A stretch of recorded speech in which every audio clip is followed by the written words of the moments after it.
JEE Main 2024 Phase 1 31st ജാനുവരിയിൽ shift 1 ചോദിച്ച ചോദ്യമാണ് question number 14. Alcohol phenol എന്നുള്ള ചാപ്റ്ററിൽ ആൽക്കോഹോൾസിൻ്റെയും ഫീനോൾസിൻ്റെയൊക്കെ അസിഡിറ്റി കമ്പാരിസനെ ബേസ് ചെയ്തിട്ടാണ് ഈ ഒരു ചോദ്യം. അസേർഷൻ റീസൺ ടൈപ്പ് ക്വസ്റ്റ്യൻ ആണ്. നമുക്ക് നോക്കാം. Assertion PK value phenol is 10 while that of ethanol is 15.9. നമുക്കറിയാം acidity is proportional to Ka value and inversely related to PK value.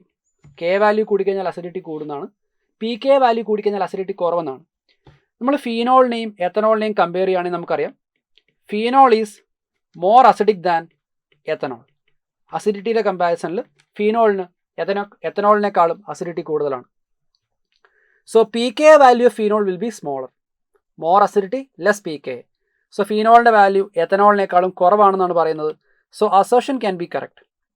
Reason ethanol is stronger acid than phenol. നമ്മളിപ്പോൾ കണ്ടു ഫീനോളാണ് എത്തനോളിനേക്കാളും കൂടുതൽ acidic. So reason ഇവിടെ തെറ്റാണ്. Assertion is true, reason is false. കറക്റ്റായിട്ട് ഇവിടുത്തെ answer എന്ന് പറയുന്നത് ഓപ്ഷൻ 1 ആയിരിക്കും.